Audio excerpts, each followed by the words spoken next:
Good morning Pilipinas! For today's video ay nandito tayo ngayon sa school ni Baste. At ito nga ang kaganapan, merong event sa kanilang school. Ayan ang Boy Scout of the Philippines.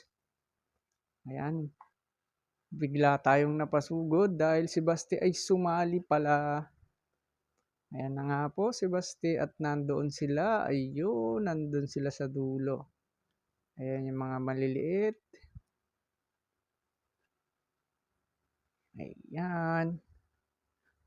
Nakakatuwa naman kasi aakyat pala tayo sa ibabaw ng stage. Ayan. Wala tayong kamalay-malay. Kasali pala tayo doon. Ayan, nakakamiss balikan yung mga ganitong event, no?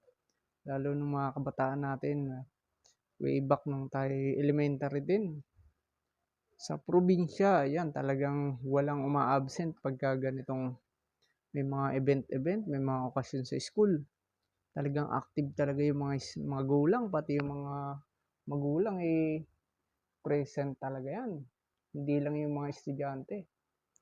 Hindi natin makita si Basti. Ang liit kasi ni Basti. Nandun pa siya sa gitna. Andito pala siya sa kulay dilaw. Ayan, Cub Scout pala si Basti. Napakahilig talaga niya sumali sa mga ganyang event. Kung ano-anong mga event gusto niya, lagi siyang kasali. Ayan nga po si Basti. Si Bunsoy Basti aakyat na rin sa stage at tayo ay aakyat din pala. Ayan, last year sumali din to, biglaan din. Magugulat na lang tayo, sumasali na siya sa mga ganitong event-event. Ayan, friendly kasi talaga siya. Hindi siya mahihain pagdating sa mga ganitong event. Talagang nagpipresent talaga siya, kasali lagi siya. Ay, nung kabataan din natin, ganun din tayo. Lagi tayong kasali sa lahat, lalo sa mga sayaw-sayaw, yaman, mga okasyon. Hindi tayo nawawala dyan pag may sayawan, lagi tayong kasali. Lagi tayong pinambabato ng mga school, ayan. Kasali tayo sa mga event. Ayun na nga po, nandun kami sa gitna ni Baste. Walang humawak ng aking camera kaya hindi natin na-zoom. Ayan.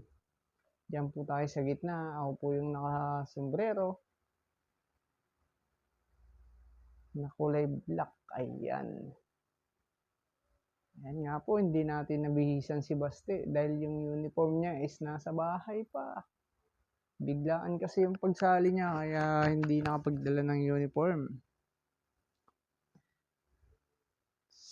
Ayan. Pag mga ganito talaga may mga event-event, ayan, tayo laging kasama ni Baste. Kasi si Kamatis Girl is busy naman sa tindahan. Meron kaming tindahan na hindi pwedeng maiwan-iwan. Ayan. Ito na nga po, bumaba na nga po kami.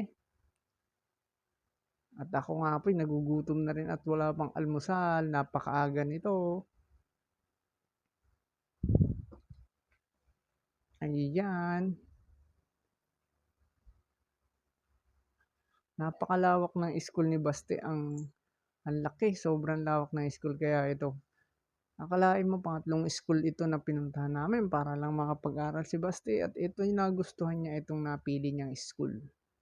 Dito lang po yan sa Quezon City po, sa malapit sa Lourdes Church. Ayan. Ayan, eto na yung mga Boy Scout natin. Ayan yung mga, I think mga grade 5 o ganun, grade 4, grade 6. Medyo malalaki, ayan na. Eto na sila. Ayan ang gustong-gusto ni Baste, yung ganyan na uniform na yan. Ayan, thank you so much po sa panonood sa aking mga video. Palike and share naman po sa aking Facebook page, Power Zone Gym. Sa aking YouTube channel, Kuya Bongs Vlog. Sa aking personal account po, Gilbert Tabiera Tabo. Ayan, thank you so much. God bless po. Ingat po tayo lagi. Magandang umaga. Bye-bye.